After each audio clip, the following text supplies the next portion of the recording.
edition of the African Peace and Security Annual Conference. The fifth session, entitled Competing Influences, Africa and the New Geopolitical Order, is about to begin. Translation is available for this session. Channel 1 is for English, and Channel 2 is for French. Please welcome to the stage the moderator for this session, Nuzhat Shkrouni, Senior Fellow at the Policy Center for the New South.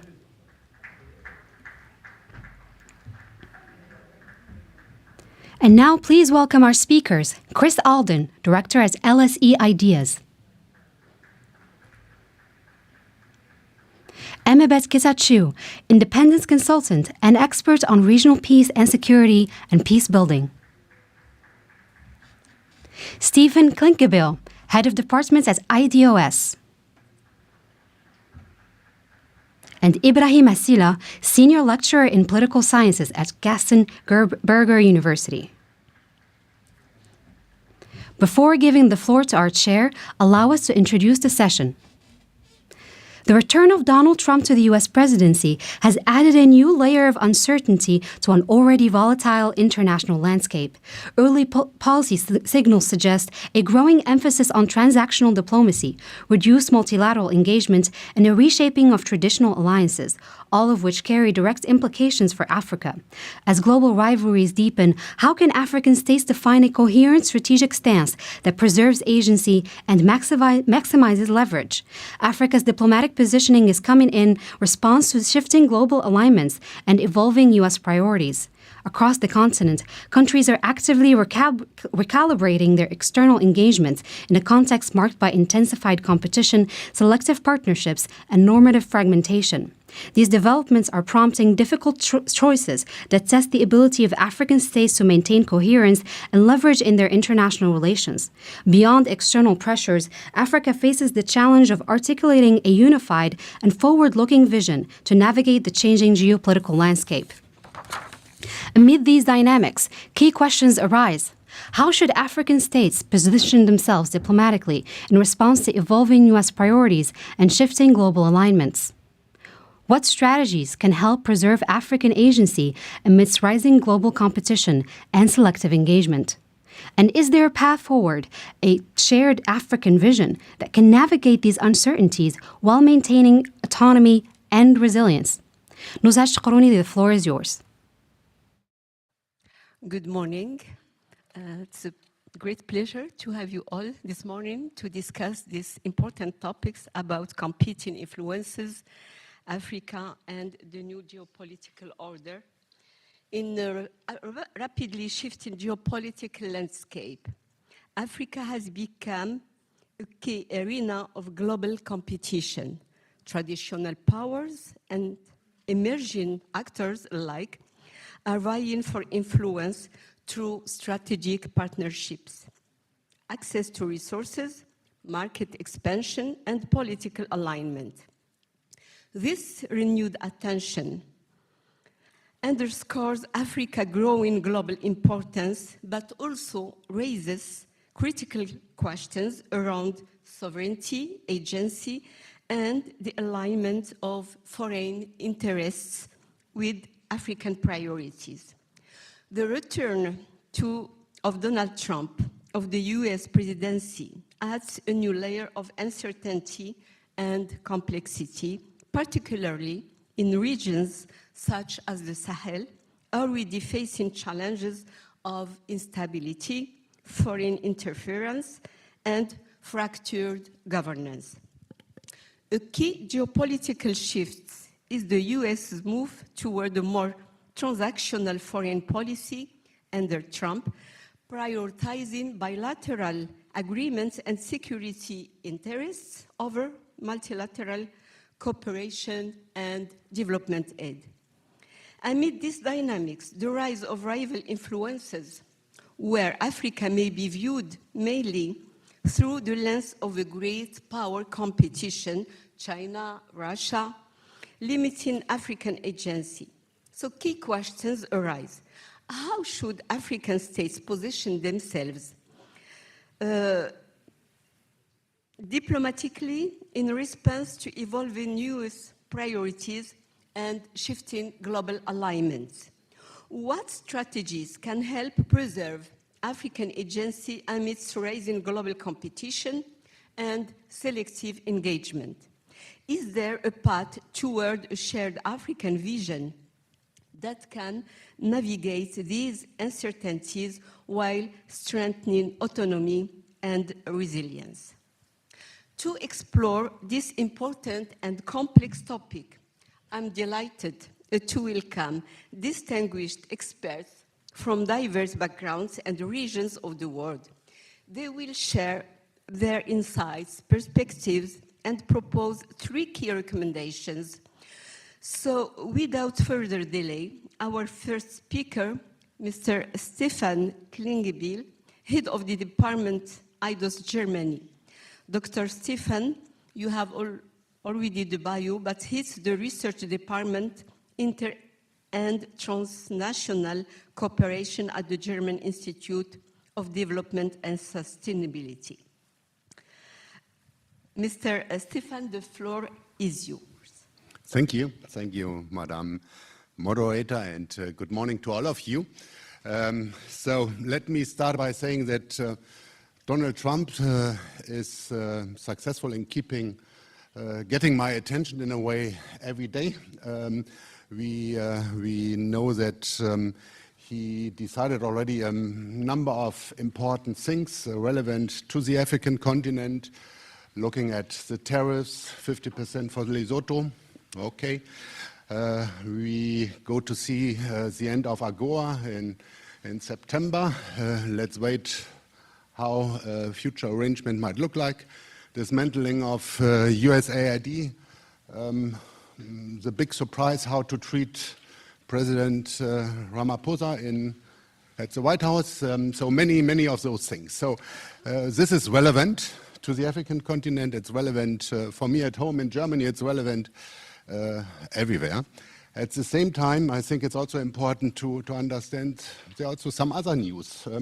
A few days back, we got this news from China. China is going to abolish almost all tariffs for almost all African countries, low-income countries, middle-income countries. This is big news, at least from my perspective. So what I want to say is it's important what is happening in Washington, D.C., but it's also happening what is happening elsewhere. So Trump is an important factor, but it's not the only factor. And as a footnote, I would also say what keeps me busy is this kind of decoding. Yeah, I mean, we have this kind of discussion. Is it just chaos, what we are observing, or is there some kind of pattern? And I think there is a pattern. But this was just to warm up. I have 3 observations against this background, what I want to share with you this morning. The first one is, and I think we probably easily can agree on this, that we need to recognize that strategic agency and capacity in a fragmented world order is really crucial. And we understand that the world order is changing. We are coming from what was labeled a liberal world order, root-based world order. I need to get it closer, okay. And I also need to highlight that this world order, former world order, was not fair to everybody. And I think we also need to emphasize this from time to time. This was not paradise. This was a world order dominated by a couple of actors. We had those issues like double standards on, what does it mean, human rights somewhere. And what I want to say is this world order is changing. We are seeing this kind of evolving world order. And what we need to understand, and what we understand already, is that African actors have an impact in this regard. This is related to countries. We have some quite powerful countries, looking at the capacity of South Africa, looking at the capacity of Nigeria, countries like Ethiopia, Morocco, Senegal. But we have also those small, big countries, I would call it. If you look at Rwanda, in a way, a small country with a small population, but a country with a capacity to influence the agenda of the continent at the level of the African Union and even beyond. So we have the capacity on this level, but, and this is probably even more important, we need to organize in groups. We know it from the European level that collective action is something what is crucial. So in this regard, the African Union and the regional economic communities are crucial. Or the African Union has a seat at the table of the G20. That was, I would say, rather cheap because it doesn't cost a lot to the other members. So, but what I want to say is if African actors want to shape the global order, there's a strong need to achieve this kind of level of collective action, and we know that collective action is always difficult to achieve. Looking at the European Union, but also elsewhere, this is something what is difficult, but it's necessary in order to play an important role. My second point, the rise of unilateral and selective partnerships, looking at the role of Turkey, looking at the role of India, looking at the role of Gulf states in many African countries, many African regions. This is really, really crucial beyond those traditional external actors. I think there are many positive aspects related to it. Many deals over the last couple of months. African actors, countries have more options. This is good. We have this emphasis on multi-alignment. If I'm just listening to some African leaders, how they pronounce this is great. I think one potential trade-off could be this is a bit undermining also collective action. So the point I was trying to make before, that we have much more competition also between African countries, between African actors, if everybody is focusing very much on those transactional arrangements. Let me come to my third and last point. I would label as an objective something like achieving strategic autonomy for the African continent and actors like the African Union and ECOWAS. So strategic autonomy is something where you as an actor, you want to define your own goals, your own objectives, but you're also aware about limitations of power, economic power, military power, etc.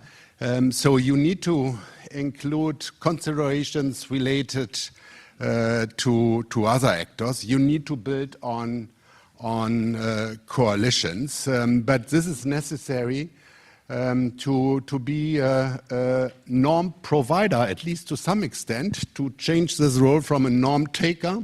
You need to follow the norms defined by somebody else, but to be in a position.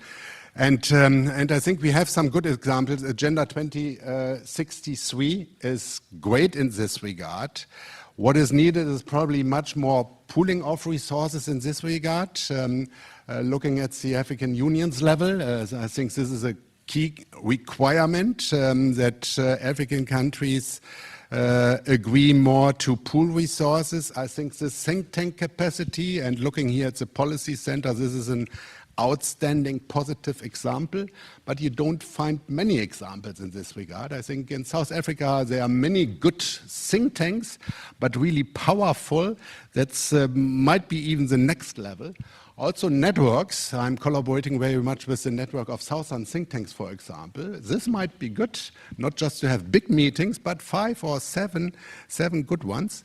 And last but not least, mixed groups to overcome a bit this kind of north-south, south-north divide, to think about where can African actors can align with some untypical partners. I also see it as a necessity for Europe, European Union countries to come up with many more mixed group alliances, because this is a precondition to be successful in this regard. Those are three observations, recommendations I would have in order to make sure that African actors, African continent can try to have a stronger say when it comes to the future of the global order. Thank you.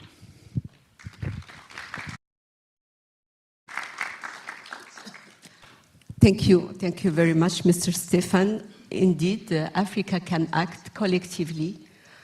We have a framework, the Agenda 63, but also how to enlarge the network, the collaboration, and to reinforce the South-South cooperation, but also South-North cooperation, how to redefine our narrative so the change is possible. So thank you very much for your insight. And now I will have the pleasure to invite Mrs. Emibet, which is independent consultant and expert on regional peace and security and peace building. You are an independent consultant and expert in peace and security and peace building, but previously you have served as the country manager for the peace building program in Ethiopia at the Life Peace Institute. So Mrs. Emi, just a few questions. How can the EU and regional blocs assert leadership in protecting Africa interests? What strategies can ensure external partnerships serve African priorities rather than deepen dependencies, as Mr. Stefan was talking about? So please, you have the floor, 7 to 10 minutes with 3 recommendations. Sure, Thank you. Sure.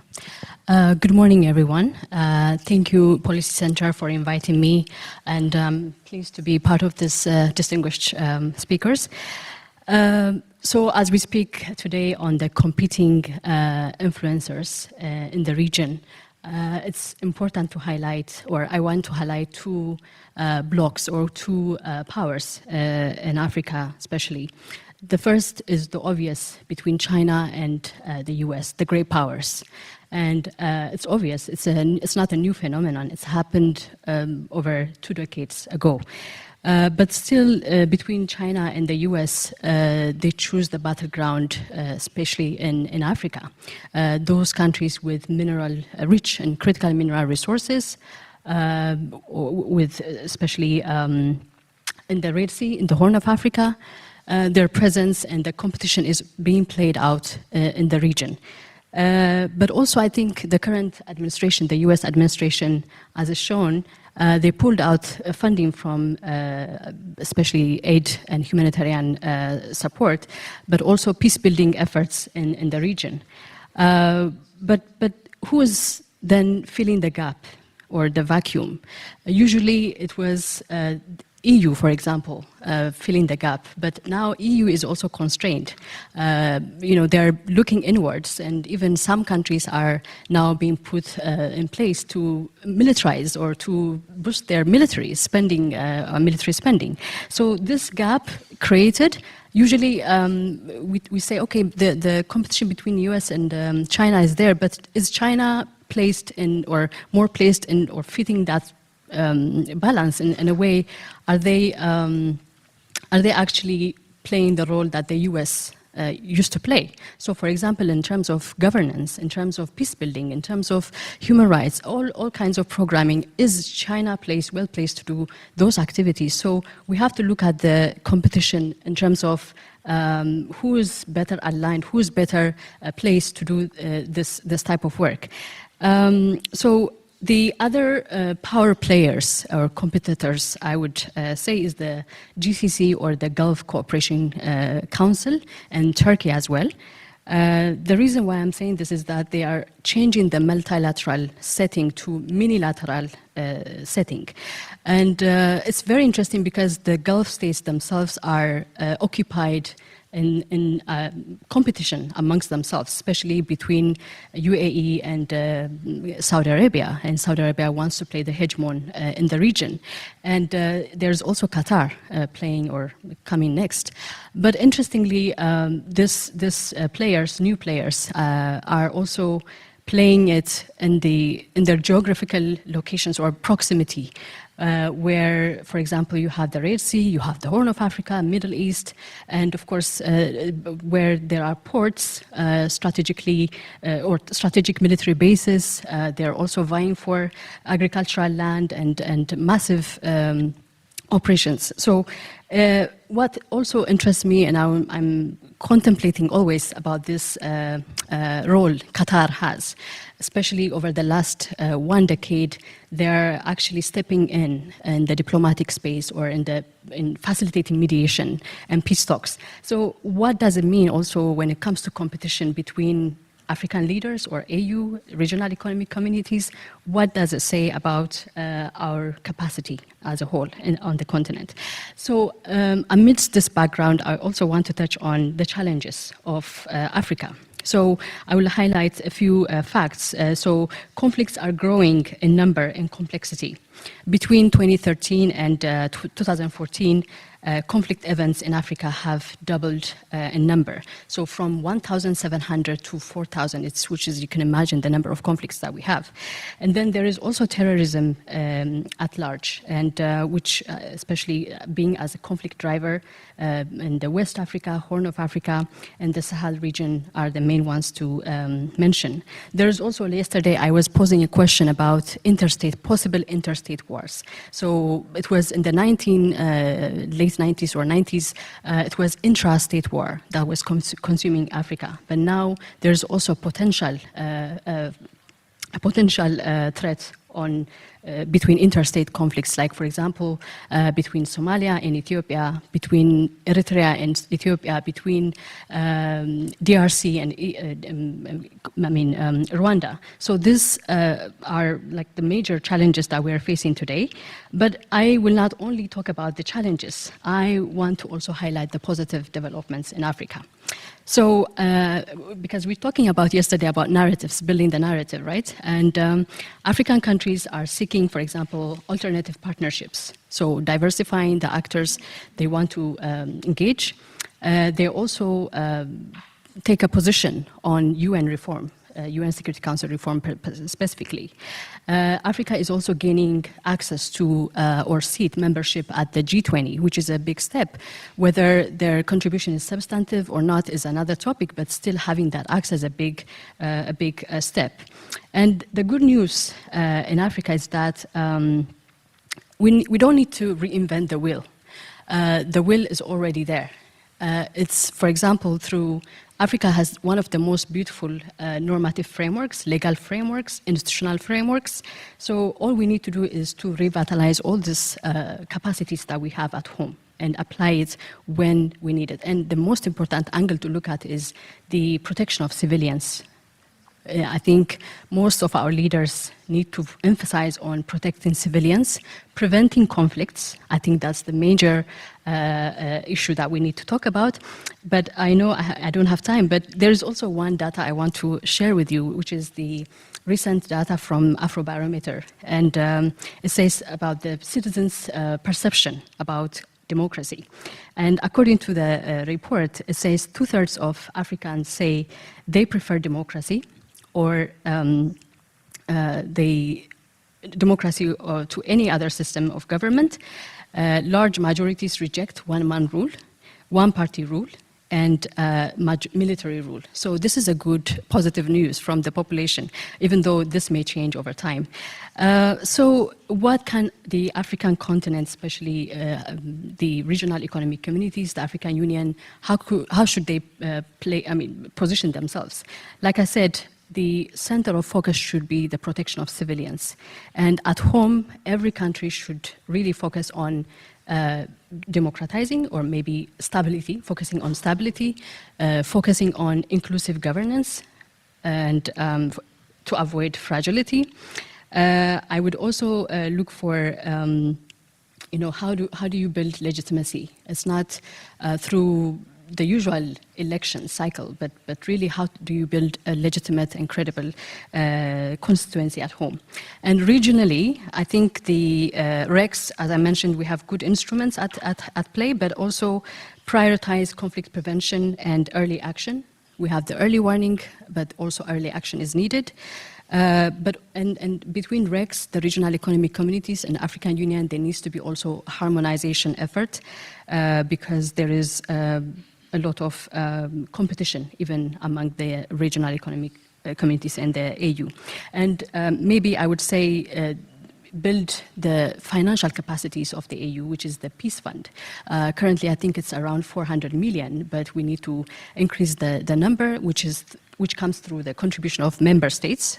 So we need to talk about that. But the most important element I want to highlight is also the fact that we have the AU regional economic communities need to focus on supporting countries that are emerging out of conflict.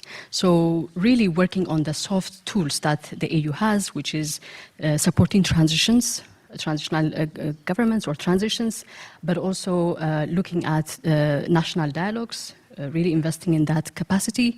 DDR, which is the hardware, DDR supporting security sector reform and transitional justice and the like. So this would be my, finally, I would say, when we think of the multilateral system, the competition among big regional players, we need to also bear in mind that we are in it. It's an ecosystem.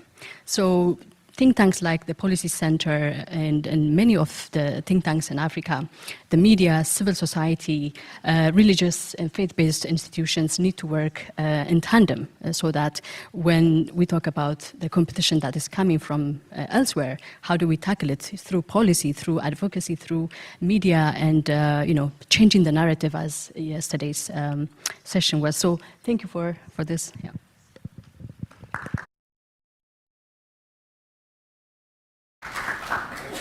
Thank you, Mrs. Emebet. So many points, very important insights, but maybe few points. The Africa's challenges, we raised the conflict, the terrorism. Africa has to face these big challenges, but also you raised the opportunities Africa has at this moment, and Africa could seize these opportunities to be a very dynamic actor at the multilateral level, in G20 or at the level of multilateral, but also how to be open on all the actors, civil society, think tanks, and others. But you raised the most important points for you is how Africa could ensure the civil protection and prevent conflicts. I believe that through that, Africa should give hope to the citizens by legitimacy and democracy. This is the way, the path for the stability. Thank you very much.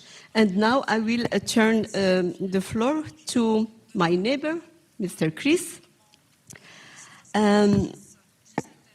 Mr. Chris, you are director at LCE Ideas, and Professor Chris Alden teaches international relations at the London School of Economics and Political Science, and is the director of LCE Ideas. So, Mr. Chris, you will share your insights with us for this topic, and maybe could you just give us a case on how do you see things through a tangible case study? What are the real problems that Africa faces within this world fragmented? Thank you, and the floor is yours. Thank you very much, and thanks again to the hosts for inviting me. I am going to speak to a specific case. I'm going to look at South Africa and its status as one of the BRICS 5 core members, and speak to it as a kind of cautionary tale in this competitive environment, global environment we're talking about. Contrary to African and global South expectations of increased diplomatic mobility by the move away from unipolarity, In fact, what the South African experience has demonstrated is the concerns and problems inherent in navigating the emerging competitive global geopolitical order. So I'm going to look at it through three themes. One, the South African foreign policy response to geopolitical competition, and with that, the embrace of what is called active non-alignment. Then I'm going to look at the application of this foreign policy of active non-alignment in response to two competing global conflict issues, Ukraine, Israel, Palestine, Gaza. And then thirdly, an assessment of South Africa's ability to secure a place for its interests within this complicated environment. So the first, looking at the activation at active non-alignment and the promise of diplomatic mobility. One of the dominant interpretations of the changing global order was the belief that this offered opportunities, diplomatic mobility, as I've suggested, that without the necessity of aligning one's interests to a great power or another over a longer term, that one had to be adept, jump back and forth, read it through the given issues of the day, and in pursuing that, you better pursue and achieve your interests. Jorge Hein, the former Chilean ambassador to South Africa and to China, became a recognized proponent of active non-alignment. Indeed, following Nehru's warning during the Cold War to not be the, quote, plaything of other powers. And Hein was very much feted, he was very much celebrated in South Africa as after 2002. In fact, spent a good deal of time in Pretoria and talking to different think tanks and government and the like. South Africa's foreign ministry embraced this approach of active non-alignment under the Durko foreign minister, Naledi Pandor, in 2022, and it was reaffirmed by the incoming replacement, Ronald Lamola, in 2024.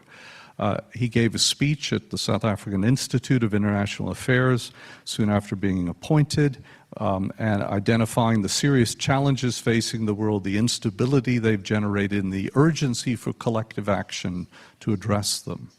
I'm quoting here. The evolving international world order necessitates the strengthening of the non-aligned movement.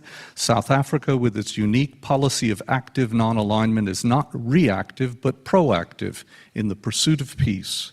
This approach is not about being neutral or abstaining from world affairs, but rather leading a unifying agenda through dialogue to achieve peace for developing countries that do not wish to take sides in this great power rivalry.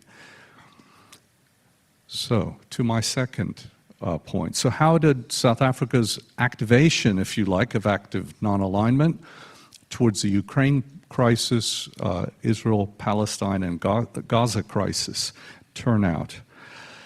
What had initially, in response to the Russian aggression in Ukraine, what had been a strong rebuke by the South African representative in the immediate aftermath of that, was quickly followed by a retraction by the country's president, Cyril Ramaphosa, and an effort to assign responsibility to the West's NATO expansion plan. This was not unlike the Kenyan position, for those of you who remember, initial quite strong rebuke, and then afterwards national government tapers back a bit and takes a more neutral position on that, or a more nuanced perhaps. Subsequent efforts by the US to secure Pretoria's support for diplomatic condemnation and sanctions against Russia were met by South African government resistance and even a degree, I think, of public hostility.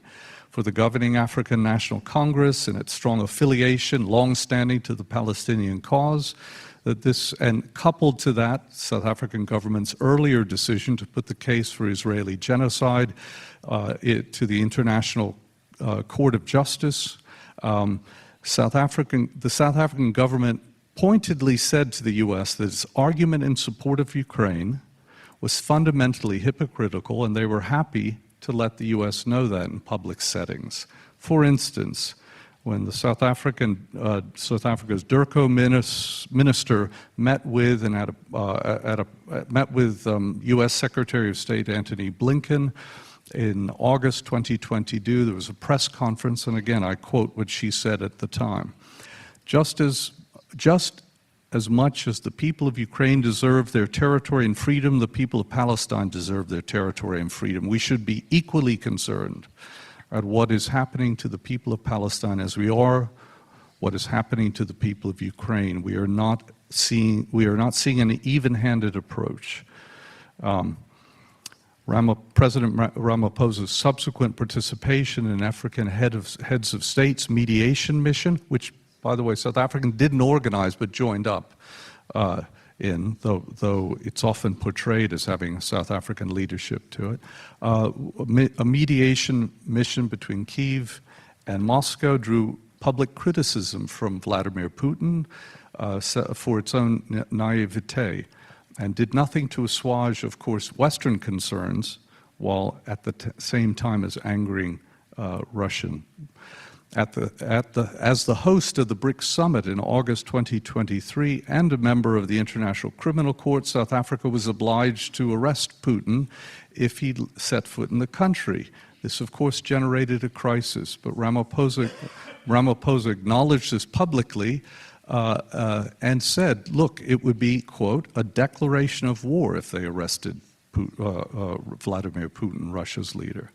So for the third time in recent memory, South Africa was faced with a dilemma involving the International Criminal Court, the others involving Omar Bashir of Sudan. South Africa tentatively approached China to host the BRICS summit, but this was reportedly met with criticism by Beijing and those doors, behind closed doors, and that avenue was closed. The Russian leader in the end never set foot for the BRICS summit in South Africa, but joined in August 2023 and joined by video call.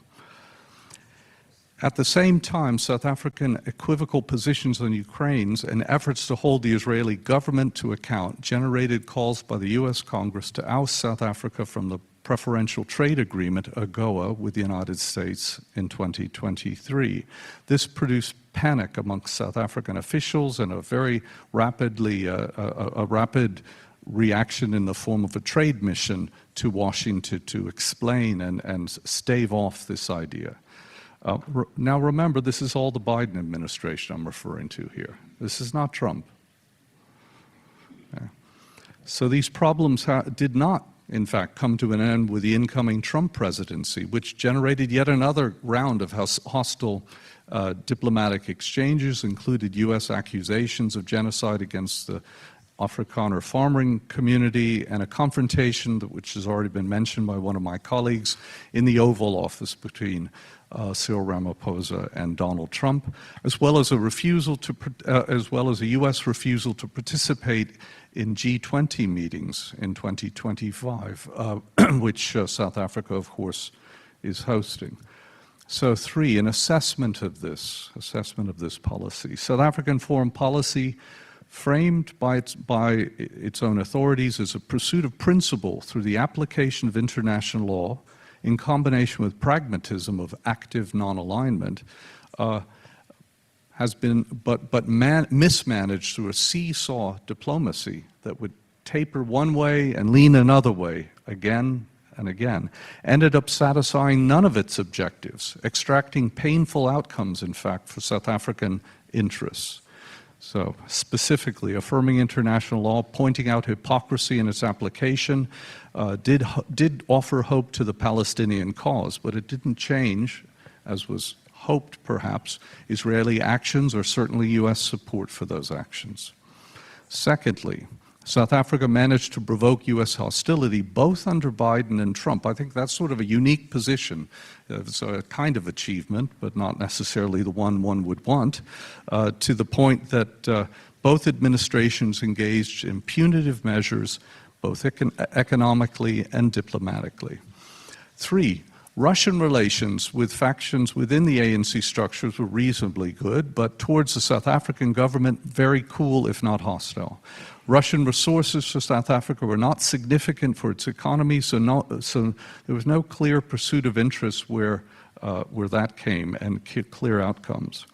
Different for China. China certainly has lots to offer economically, and reference was made to a new policy, but at the time, there were no incentives provided that certainly I am aware of or that hit the public domain, or mitigating offsets for South Africa's diplomatic campaign or promotion of principle in international law. So the costs of the South African economy were not offset by China, which has the means. Finally, South Africa's mismanaged diplomacy ultimately strengthened Russia and China's determination to incorporate additional African members to BRICS over tacit objections from Pretoria, who supported alternative African states. And in closing, South Africa's conceit that it was Africa's sole diplomatic representative on the world stage in places like BRICS, the G20, and others was punctured by this. And African membership expanded, and as a result, South Africa has lost that central position where it is the sort of global representative of those interests abroad. Thank you.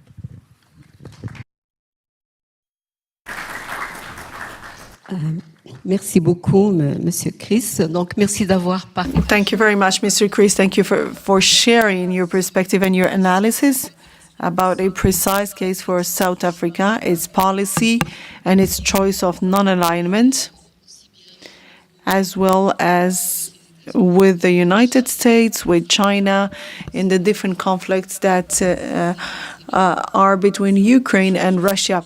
Thank you very much for your speech. I would like now to move on to Mr. Ibrahim Al-Sidna. You are a senior lecturer in political science. Gaston Berger University au Sénégal. Vous êtes aussi Mr.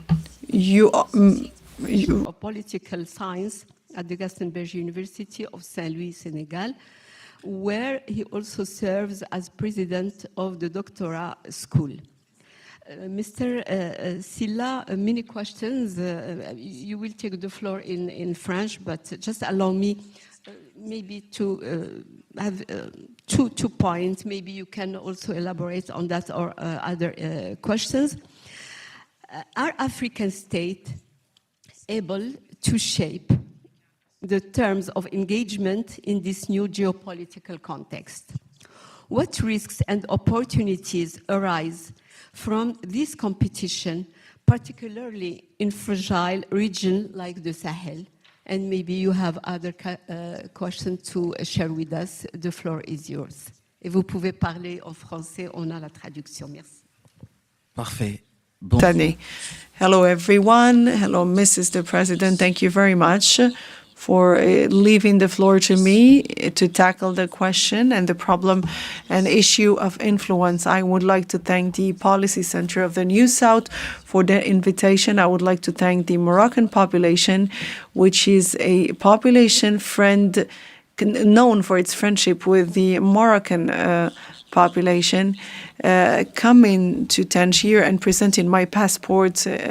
The policeman said, "Welcome to Morocco. You are in your home country," and this has touched me a lot. And when I went to buy vegetables in the local market here in Morocco, to show all the affection that I have for the Moroccan population, which is of great hospitality and kindness.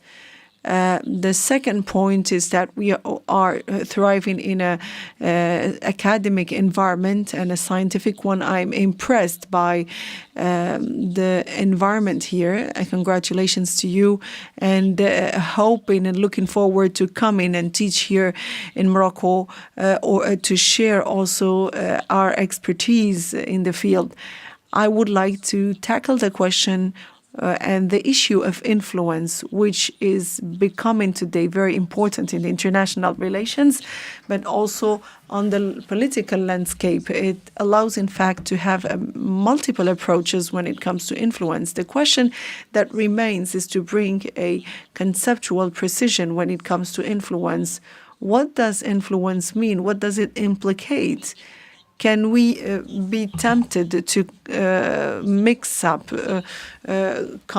influence with the willingness to change things? Because influence, and without wanting it to be distinguished from power, or the willingness to dominate with power, influence, or it's even about difficulties that are linked to the lack of power. Here, it's beyond a willingness to have strength and power, and not to be present in a posture of vulnerability. And this is what I call about the willingness of vulnerability. But this has to be interpreted in an invulnerability, which means that we have to reinvent our perspectives, which will allow the different states to properly define their acts according to the international standards and in accordance to their geopolitical position, in order to be able to impact and influence the decision makers, ideologies, doctrines, constitutions of states, all the way until influencing their purchasing habits, which can lead us from being vulnerable to becoming extremely powerful. And this is what we mean by influence. We can consider that influence is the continuation of political foreign affairs with the willingness to dominate via other means. It's a very beautiful word. It's an amazing one. Even it can be misleading, because by talking about influence, we might think that there is no power behind it. But by thinking about it further, I think I even hesitated to place influence as part of the power. But I think that we need to distinguish between. We should not mix and dilute influence with others, and this is what we call soft power, because the influence is not completely soft. So the different states are convinced that there is a limit in exercising power and doing it by force. So we move on. We try to call for influence where it's more subtle, and we can, of course, have this reflection as part of the history that characterizes influence. The influence which came from the Cold War, and when we had a willingness to influence and policies of influence that accompanied the policy of influence. This is what we call today the contemporality or contemporary aspect. In the present world, we still are going through influence.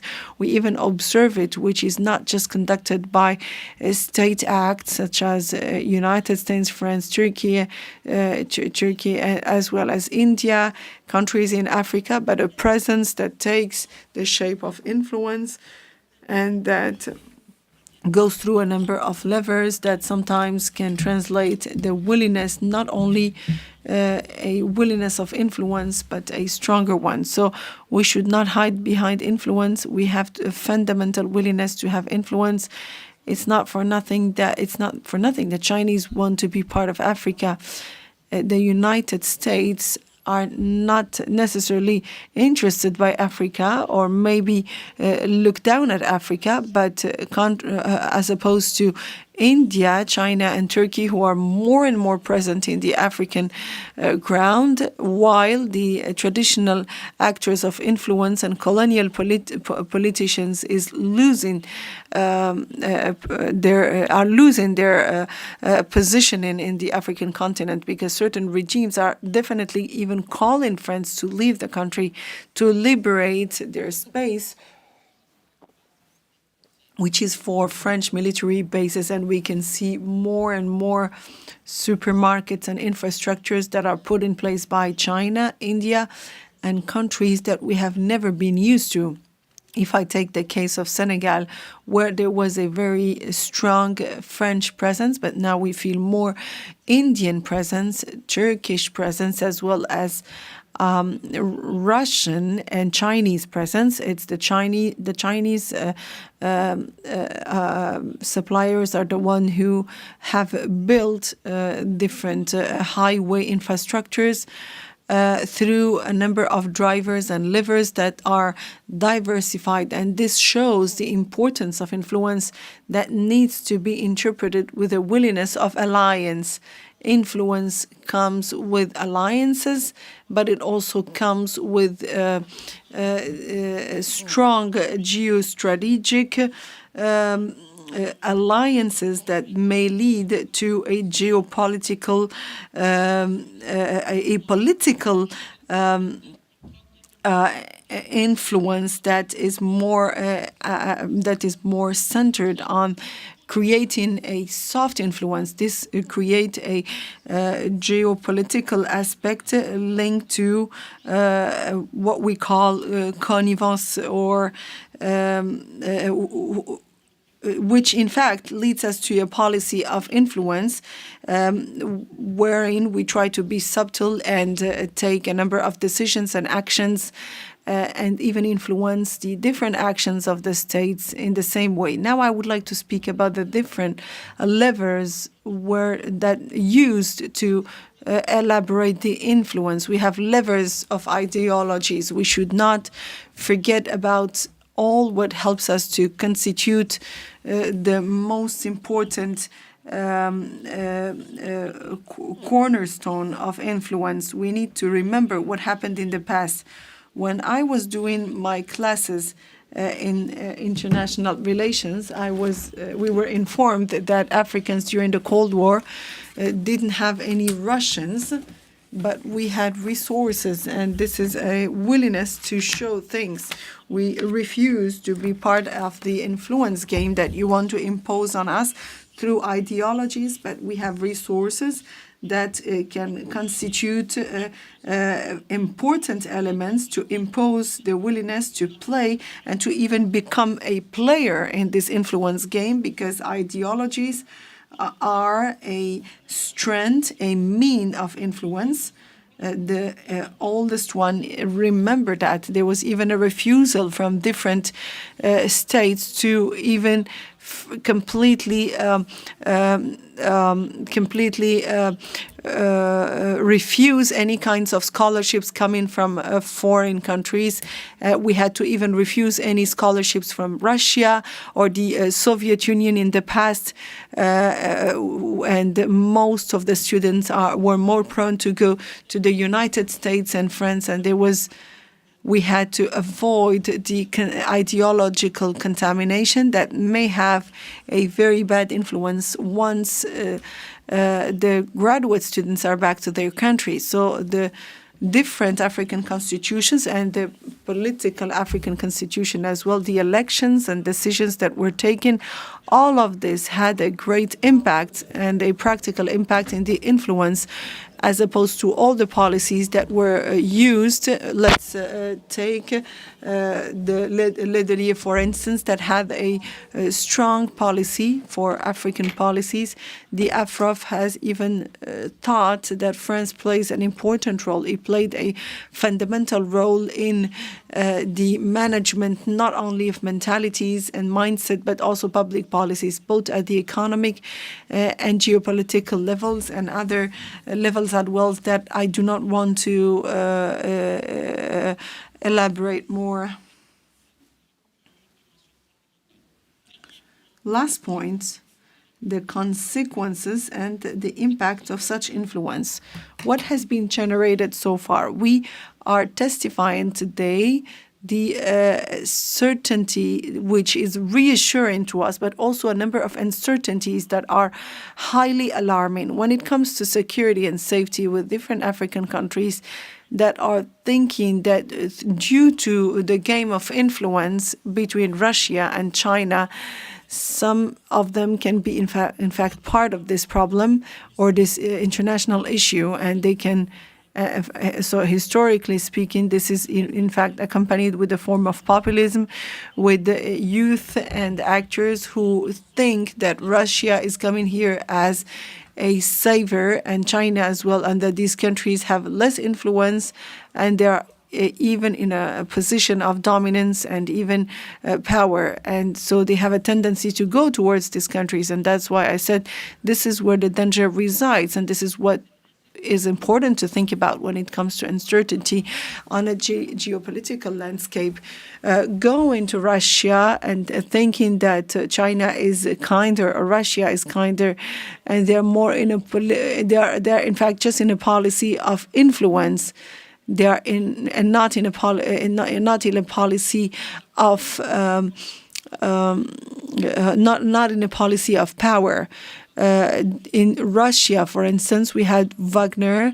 In Mali as well, the geopolitical influence to have an impact on the way different public decision makers are acting on the political landscape. So we need to worry enormously about this type of influence, which is totally negative, and we should make sure as Africans to not fall in the trap of such influence and be naive by thinking that some of them are kind and they're coming to save the elections, meanwhile others are evil and they should not be even dealt with. As I mentioned before, all of this is motivated by working with a number of actors animated by what we call the populism, which is beyond the ideology in itself. If we were to talk about the Pan-African ideology, we would be thinking that we have to do it with Russia and China, who are willing to help us. China will never help you to do Pan-Africanism.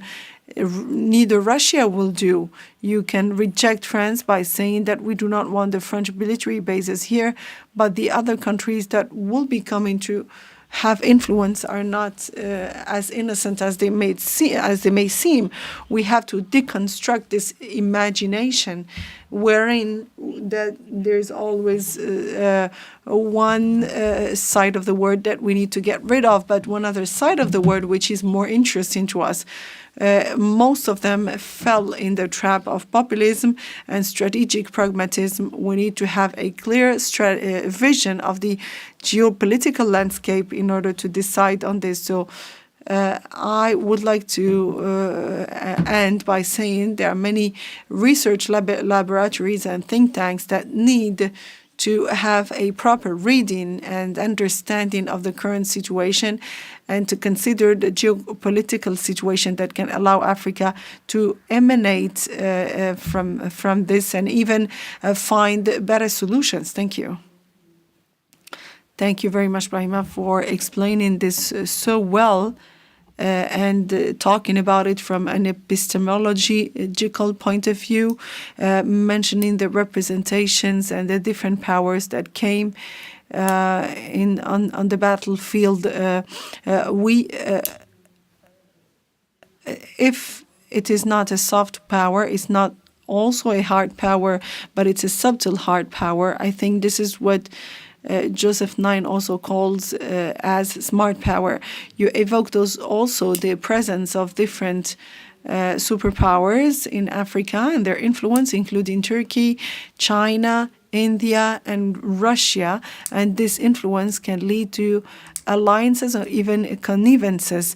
You also underline the different levers and the impact, as well the reassuring uncertainties and the uncertainties that can be alarming. You are talking about an African continent which is not going to be submissive, but which will choose its alliances by imagining relationships that are mutually beneficial. Open the floor to the audience. We have 20 minutes to exchange. Je vous demande pour... If anybody would like to speak or ask a question, please go ahead and raise your hand.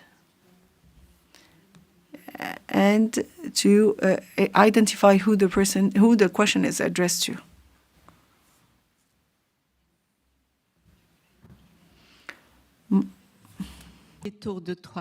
So I'll take 3 questions to start with. Mr. Kidan, over to you. Be brief. Well, my first question goes to Dr. Stefan Klingbeil, if I pronounced it correctly. I completely agree with your recommendations, but my question is a practical question. given the context in Africa. You know, there are diverse of players, external, internal. It's not only about big powers, external big powers and external regional powers, but we have also competition between African states themselves. Not only between African states, but within each individual state, we have also so many communal competitions, especially in terms of ethnic groups. So, for me, Africa is not a unified entity, not only a unified entity at continental level, but at the same time, as I said, internally, you have Sub-Saharan Africa, North Africa division, so many things. Even if you go to AU, you have Anglophone, Saxophone, Lusophone division, so many things. So is it possible to have a united African voice given the context? And then, when I say the context, you have the external powers, and then they are using these, you know, differences as proxies. So, is it possible to, you have mentioned Agenda 2063. Well, of course, we had also Agenda 2020, silencing of the gun, which it didn't work. And now they are saying that 2030, that guns in Africa will be silenced. So is it possible? And then I have one question to Imabet.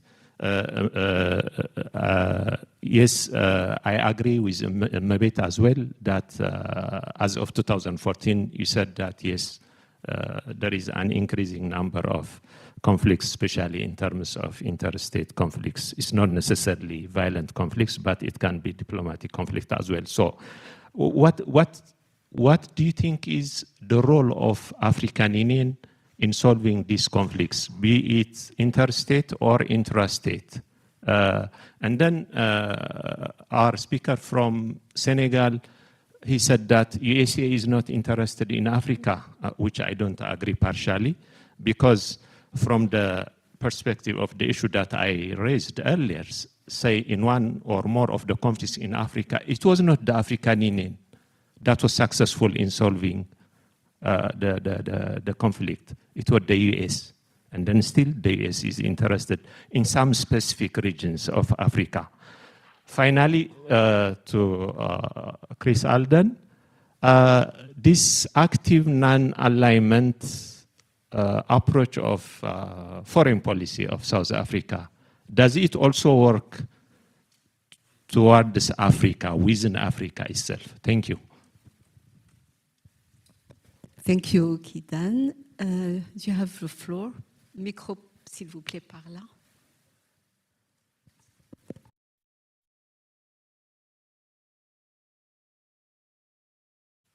Thank you very much. My name is Stevens Mukhalapa from South Africa. Thank you to the panelists. I think you've made quite a very good presentation. I fail to understand one thing. The geopolitical forces know what they want in Africa, but we seem not to know what we want in Africa. Because when they come here, they come with their preconditions. They come knowing what they are looking for. But when we engage them as Africans, we engage with them unilaterally. And we end up competing against ourselves. While they come as a strong force, but we are unable to articulate our views. We always come fragmented. We don't seem to have a consensus. As my colleague said, we had the silencing of the guns, 2020 has passed.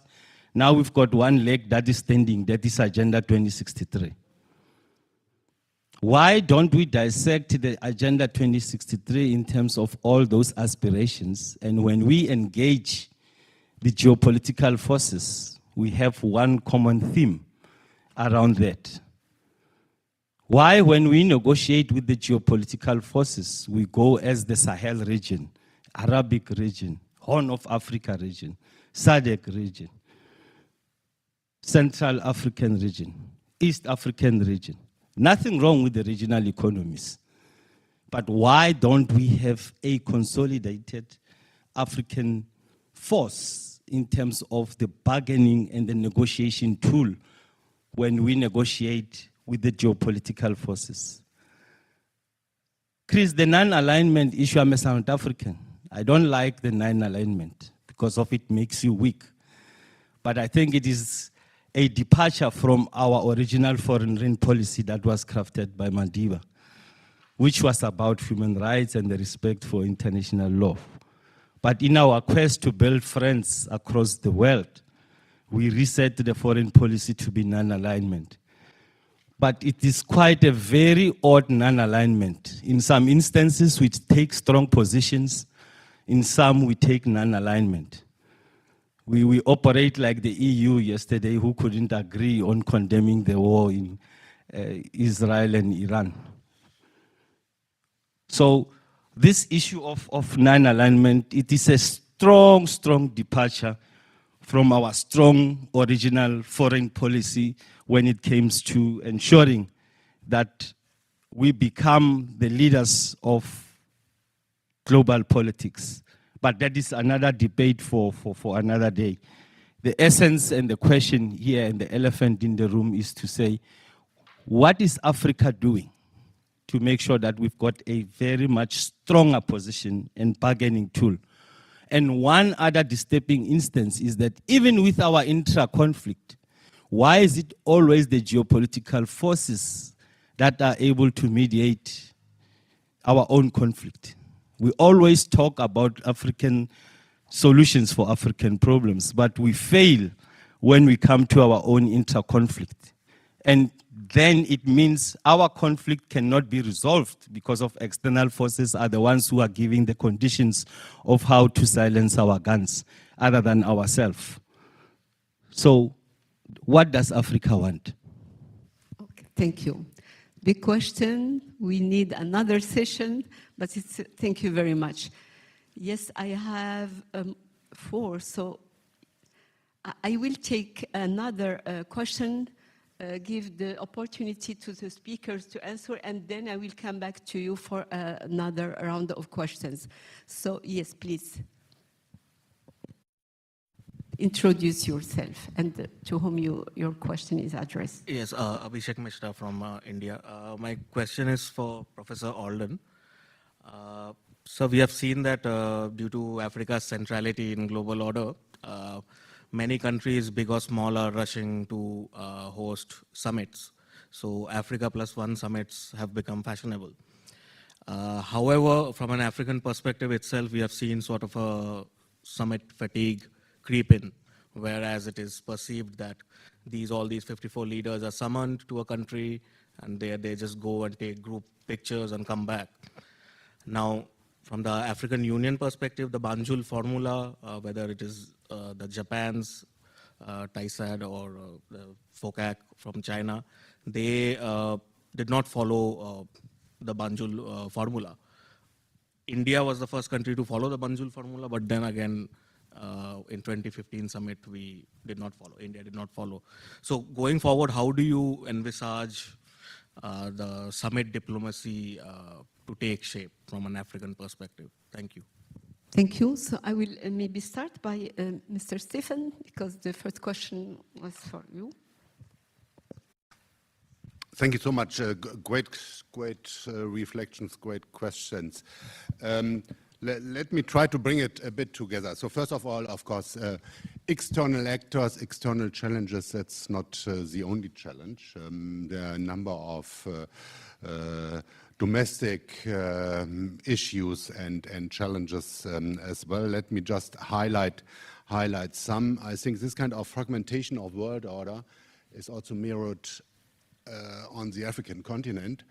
Looking at the situation of ECOWAS over the last couple of years and the foundation of AES, the Alliance des États du Sahel, with Burkina Faso, Mali, Niger, this is splitting up the governance based on fundamental governance changes in the region, also indicating, let's say, the level of consensus is not that great. It's for me an indicator. So what we see on the global level is also reflected on the level of the continent and also the regions or sub-regions.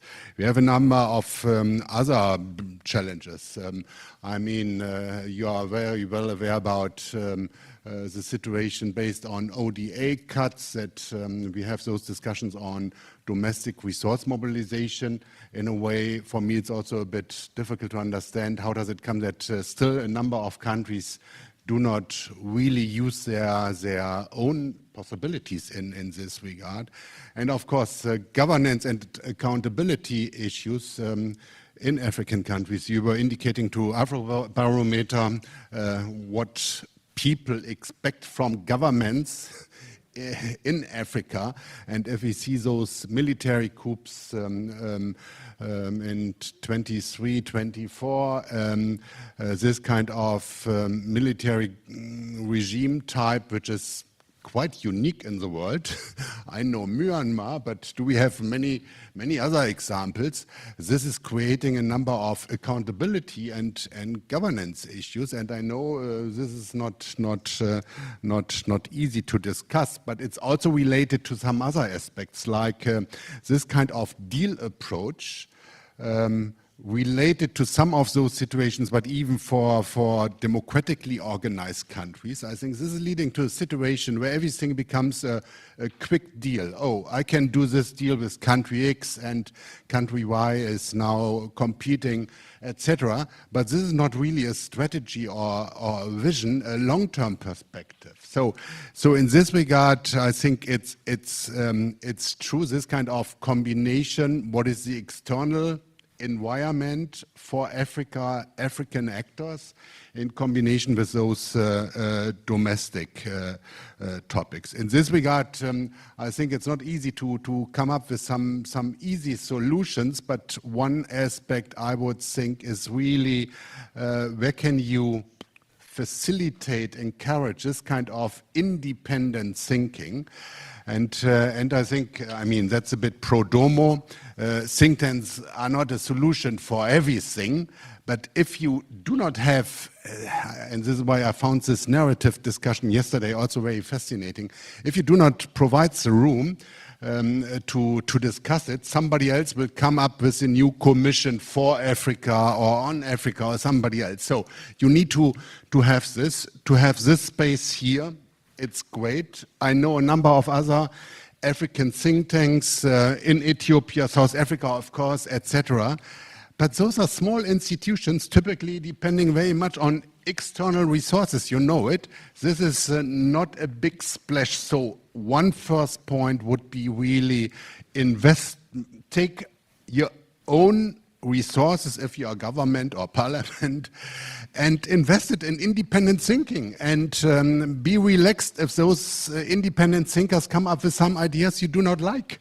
This is the role of think tanks. Yeah, you are criticizing what is reality. So I think that would be one important step what to do, but I would also have some other ideas, but I do not want to take all the time. Thank you. Thank you very much. Mrs. Emebet, the role maybe of African Union in the conflicts, please.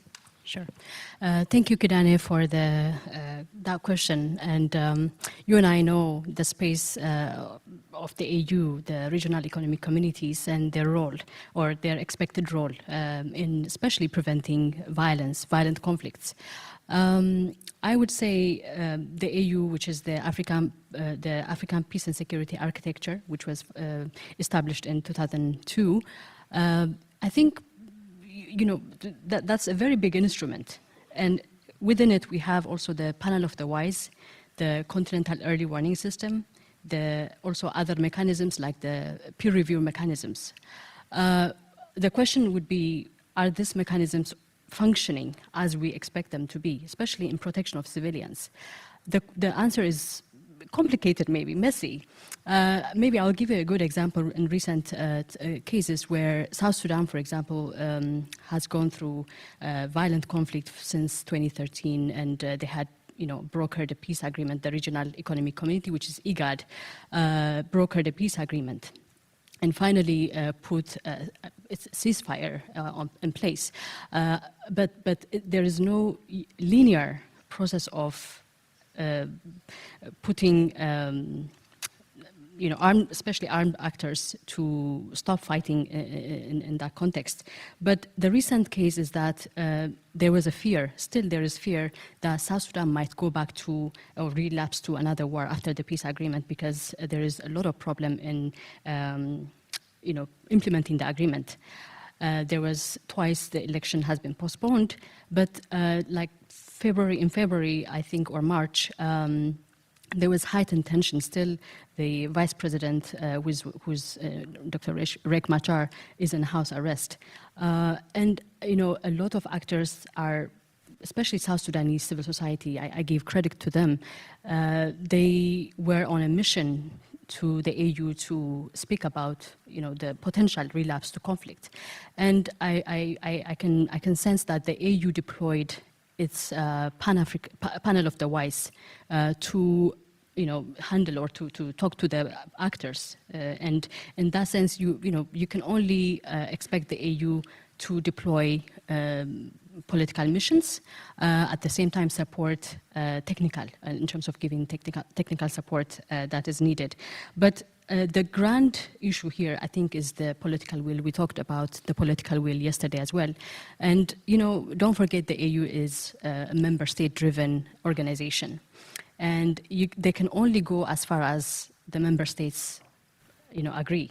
And you can only, go to an extent that preventing conflict is the mandate, the key mandate of the AU, but sometimes the political will is missing or absent, and they just observe and watch. And there are really good examples also whereby, for example, in Ethiopia itself, they started to deploy missions, the preventative or the panel of the wise at the beginning, but there was a little bit of political will missing in Ethiopia as well. So I think the issue is whether the AU has the authority.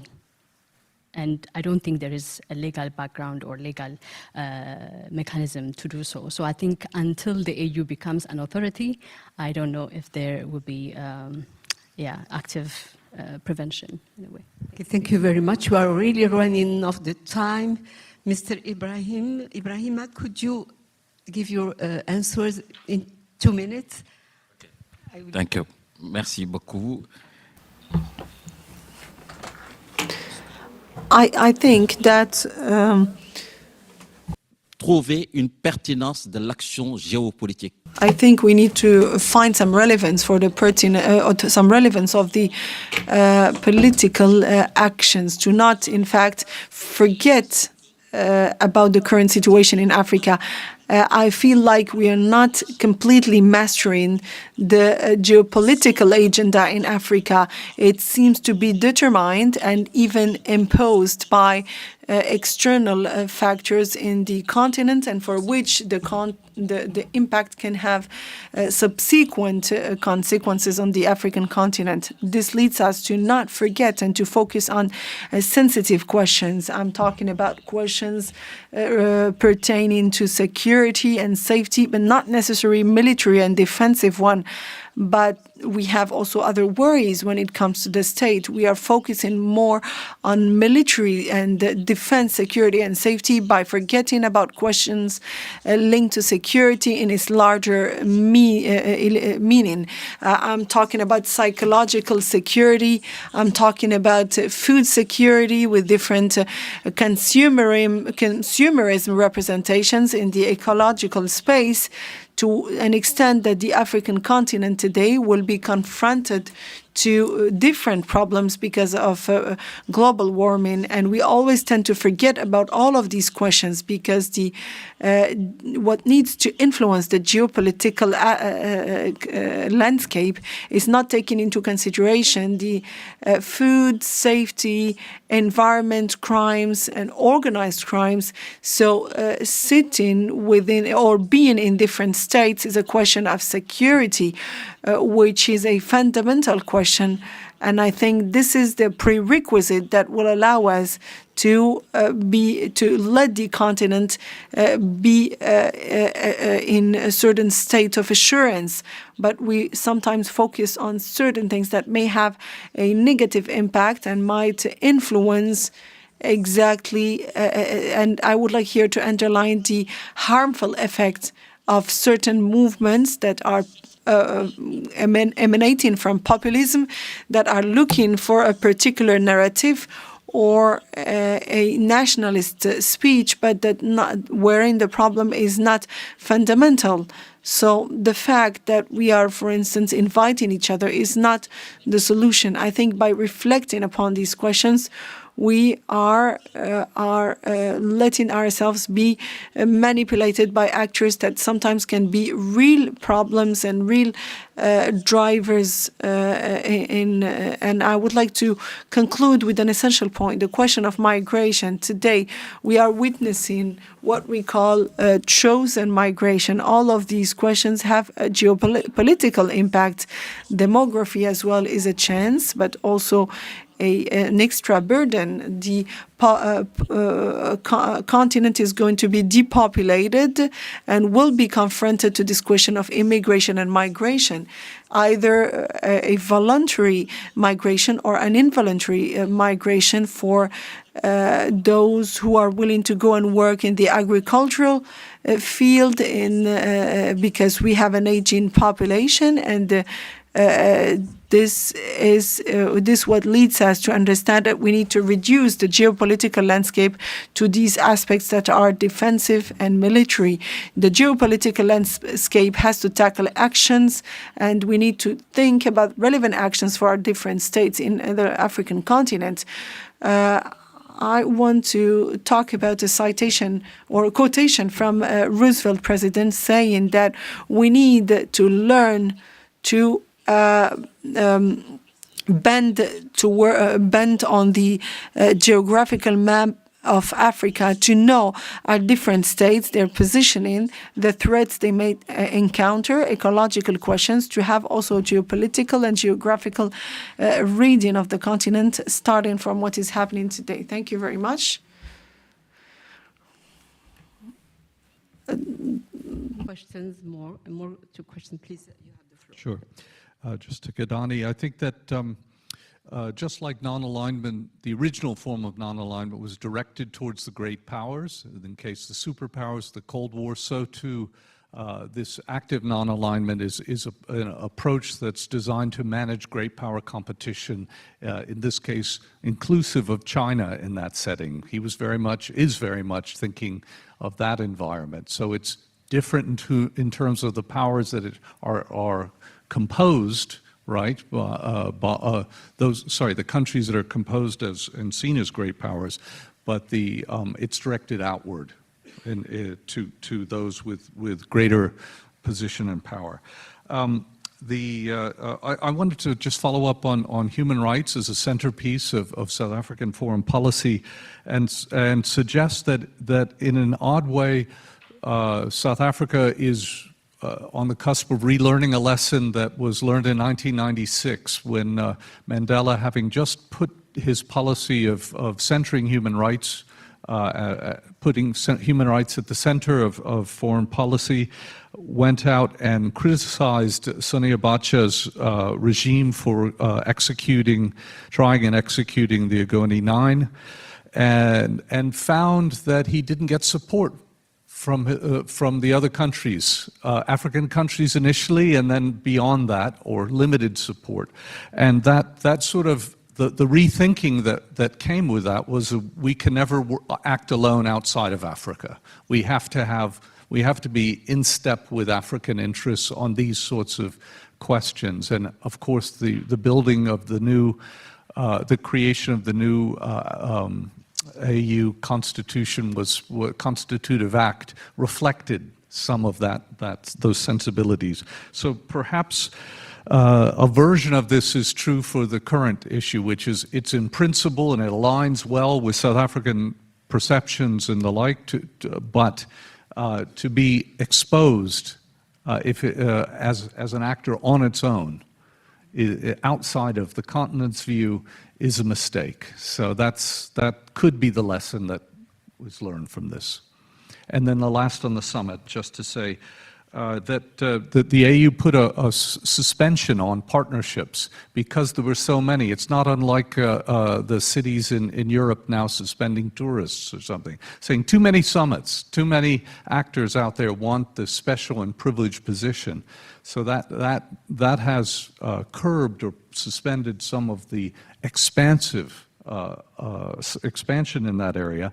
Perhaps the route out of the future, which was your question, is regional at REC level rather than at AU level, and sort of more substantive engagement at the REC level in terms of partnerships. Thank you very much. So 2 questions. I'm so sorry. We are really out of our time. So I have 2 questions here, and I'm sorry for those who I cannot respond. So Jamel and Saoudi, but really very short comments or question, please. Bonjour et merci. Merci à tous les panélistes. Alors ma question est pour... My question is for Chris Alden and Stephen. Joseph Borrell tried to define strategic autonomy. He said that it enables Europeans to act together, to act autonomously when necessary, but to act with partners when possible. So strategic autonomy can't be absolute. What are today Europe options regarding alliances, East or West? But I want to reassure Mr. Ibrahima, Europeans too don't look at the maps. We have a map on the screen. Europe and Africa are almost linked one to another. Geography, history, they have so much in common. Americans, in their alliances, their first partner is Mexico and not Europe. Second one is Canada. So it's a vertical logic, if I may say. This is the same thing almost everywhere in the world. So Europe neglects Africa and vice versa. Africans also neglect the European continent. An opportunity will be the World Cup, because the World Cup will be organized by Morocco, Portugal and Spain. I think it's a big and great symbolic between a part of the north, the global north, and a part of the global south. The New South, what we like to call here at the Policy Center, the New South. So can we, for example, have partnerships like this from the north to the south and not from the west to the east? My second question is, can we maybe have rational conditions to change the narrative? For example, Europeans and Africans together, because I think that we need a common resilience and common partnership.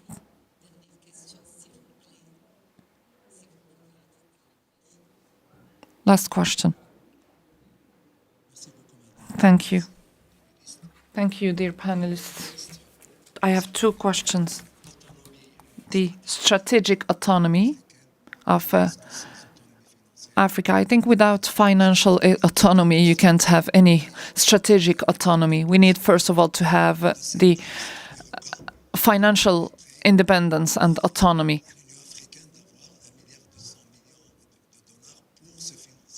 We need to be able to finance ourselves, and this is very difficult. Africa was invited to the G20. We talk about it like a success story. What do you think of that? Why are we happy, glad to be part of the G20? It's not a geopolitical success, and I would like to know what you think about it. Sorry, we can't ask more questions, but we are so much behind schedule. Please, Mr. Thank you. Really a pity we do not have more time. I like your comments and questions. Very quickly, yes, it's not about absolute autonomy. Strategic autonomy, it's about you need to consider your limitations. This is a very crucial aspect. It includes the financial dimension, but the financial dimension, I don't see it really as the main constraining factor here. Few other things. Alliances, it's not only about geography, yeah, I would say from a European perspective, but also from an African perspective, looking at this new alliance with China, but geography plays a role. Europe and Africa, I am fully in with this kind of thinking, a new positive narrative about it. And the World Cup, I like this idea. Final point, that's a bit the German background, but the new German coalition agreed to have a new Brand Commission, North-South Commission. I think the label is a bit outdated, but this is what Germany wants to do. And in this regard, and I want to also to talk to the Policy Center about this, I'm currently pushing with some international colleagues the ideas how to make it really an owned initiative, owned by African actors, but also other actors. So this kind of, let's reflect on global governance topics jointly on an eye-level basis. That would be my thinking. Thank you. Sorry. Thank you very much. C'était un panel passionnant. Thank you. Thank you all. Thank you for being part of this panel. A round of applause for our dear panelists.